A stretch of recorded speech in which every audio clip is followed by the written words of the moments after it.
అమరావతికి పార్లమెంటు ద్వారా చట్టబద్ధత కల్పించారు. అయితే ఇది కూడా ఫైనల్ ఏం కాదు అని చెప్పి జగన్మోహన్ రెడ్డి మాట్లాడుతున్నాడు. ఈ మాటల్ని చాలామంది సమర్థిస్తున్నారు. ఏ చట్టాన్నైనా ఏ ప్రభుత్వమైనా మార్చవచ్చు అని జగన్ అంటున్నాడు. అంటే ఏంటి అర్థం? మేము అధికారంలోకి వచ్చాక ఇదే తరహాలో మళ్ళీ రాజధాని మార్పుకి చట్టం చేయలేమా అనేది. చేయొచ్చు, అయితే దానికి చాలా ఇఫ్స్ అండ్ బట్స్ ఉన్నాయి.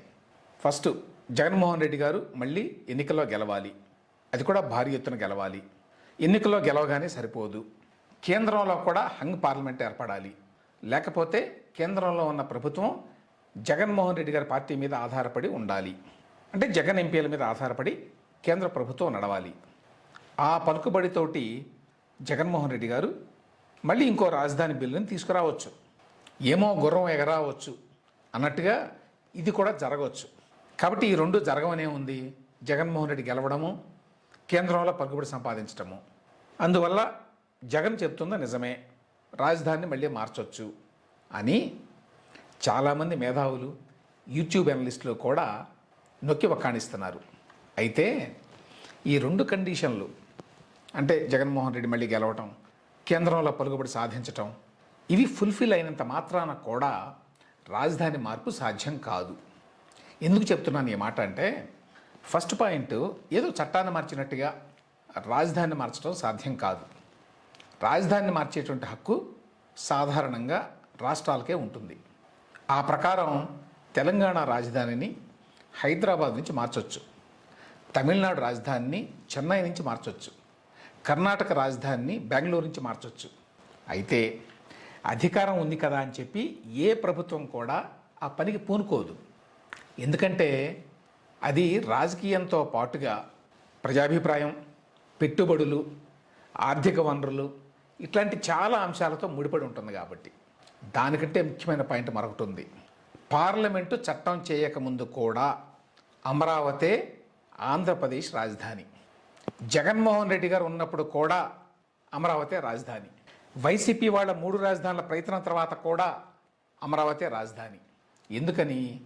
ఎందుకంటే రైతులతో చేసుకున్న ఒప్పందాల కారణంగా ఈ మార్పులేవి కూడా చెల్లవు. 3 రాజధానుల ప్రతిపాదన చట్టం అయినా కూడా చేయలేకపోయాడు జగన్మోహన్ రెడ్డి గారు, అది వేరే విషయం. చట్టం అయినా కూడా కోర్టులో అది చెల్లదు అని అర్థమయ్యే జగన్మోహన్ రెడ్డి గారు ఆనాడు వెనక్కి తీసుకున్నాడు. ఆ తర్వాత అంతకంటే ముఖ్యమైన పరిణామం ఒకటి జరిగింది. అది ఏపీ హైకోర్టు తీర్పు. రాజధానిని అమరావతి నుంచి మార్చడానికి వీల్లేదు అని చెప్పి హైకోర్టు డివిజన్ బెంచ్ తీర్పు చెప్పింది.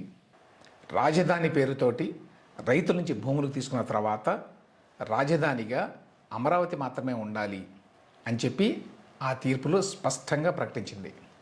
అంతేకాదు, రైతులతోటి ప్రభుత్వం చేసుకున్నటువంటి ఒప్పందాలకు అనుగుణంగా రాజధానిని నిర్మించాల్సిందే అని స్పష్టం చేసింది.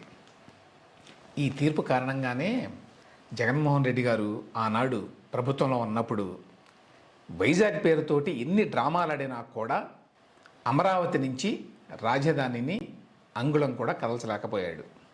కాబట్టి ఇప్పుడేదో పార్లమెంట్లో చట్టం కారణంగా మాత్రమే అమరావతికి రాజధాని గుర్తింపు రాలేదు. పార్లమెంట్లో చట్టబద్ధతకి ముందు కూడా అమరావతి చట్టబద్ధ రాజధానే.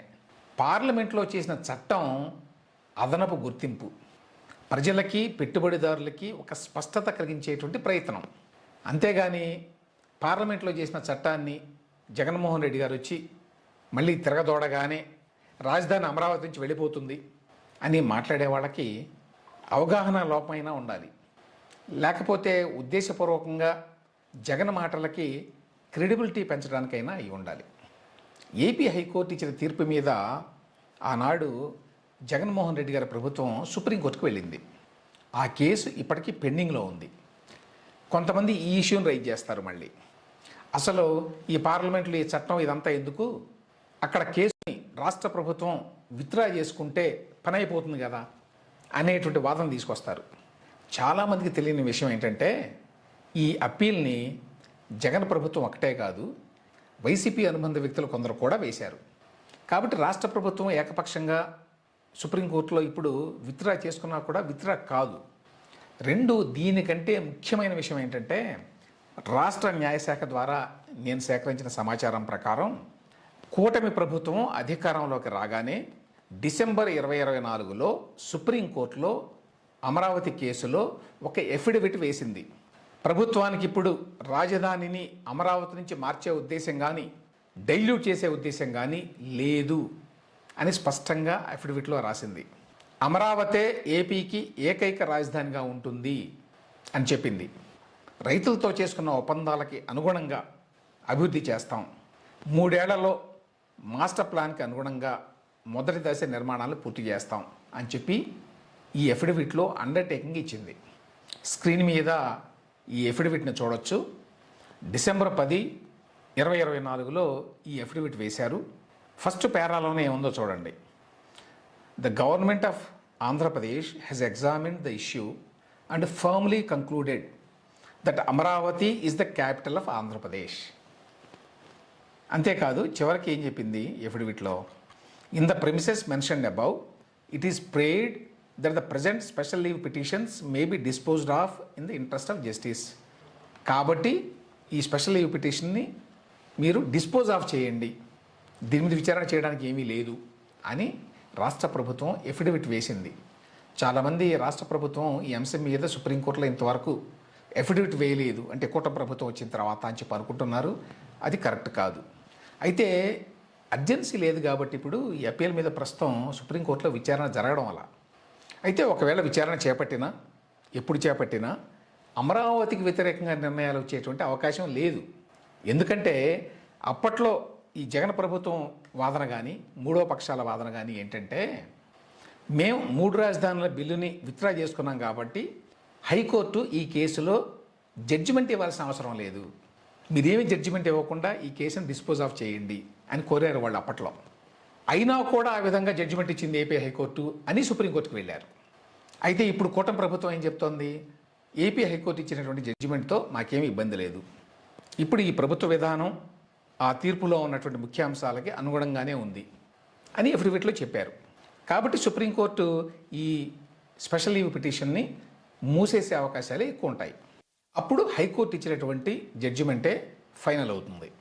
కాబట్టి అసలు పాయింట్ ఏంటంటే, పార్లమెంట్లో జగన్మోహన్ రెడ్డి గారు వచ్చిన తర్వాత ఇంకో బిల్లు ప్రవేశపెడతాడు, అప్పుడు రాజధాని మారిపోతుంది అని చెప్పి వైసీపీ అభిమానులు ఎదురు చూడవచ్చేమో కానీ విశ్లేషకులు అని చెప్పుకునే వాళ్ళు కూడా ఈ రకమైన వాదన చేయడం అర్ధరహితం. తిరుగులేని అధికారాన్ని చెలాయించినప్పుడు కూడా జగన్మోహన్ రెడ్డి గారు ఆ పని చేయలేకపోయాడు, రాజధానిని అమరావతి నుంచి కదిలించలేకపోయాడు అనే విషయాన్ని గ్రహించాలి మనం. ఇప్పుడు పార్లమెంట్లో చట్టం తర్వాత అది ఇంకా కష్టం. చివరిగా ఏంటంటే, అట్లా చేయగలను, మార్చగలను అని జగన్మోహన్ రెడ్డి గారు కూడా అనుకోవడం వల్ల మిగతావన్నీ పక్కన పెట్టినా కూడా ఒక 40-50 వేల కోట్ల రూపాయలు ఈ 5 ఏళ్ళలో ఖర్చు పెడతారు కదా, ఖర్చు పెట్టాక అన్ని మౌలిక సదుపాయాలు ఏర్పడ్డాక, గవర్నమెంట్ ఇన్ఫ్రాస్ట్రక్చర్ అంతా ఏర్పడ్డాక మార్చి ఆలోచన చేస్తే దేశవ్యాప్తంగా జగన్మోహన్ రెడ్డి నవ్వుల పాలవుతాడు. అంటే చట్టబద్ధంగానే కాదు, రాజకీయంగా కూడా జగన్మోహన్ రెడ్డి గారికి అది సాధ్యమయ్యే పని కాదు. అయితే ఇట్లా మాట్లాడడం ద్వారా ఆయన లక్ష్యం ఏంటంటే, ప్రజల మనసుల్లో ఒక అనుమానపు బీజాన్ని నాటడం, రాష్ట్రంలో ఒక అస్పష్టతని చూపించడం. ఆ క్యూని తీసుకొని కొంతమంది వైసీపీ పార్టీ వాళ్ళు కావచ్చు, ఇతరులు కావచ్చు, దాన్ని యాంప్లిఫై చేస్తున్నారు. అంతకు మించి అమరావతికి ఏమీ ప్రమాదం లేదు. జగన్మోహన్ రెడ్డి వచ్చినా కూడా ఇప్పుడున్న ఇష్యూ ఏంటంటే, అమరావతి మొదటి దశని ఈ ప్రభుత్వం, కూటమి ప్రభుత్వం సక్రమంగా అనుకున్న టైంలో పూర్తి చేస్తుందా లేదా అనేది మాత్రమే.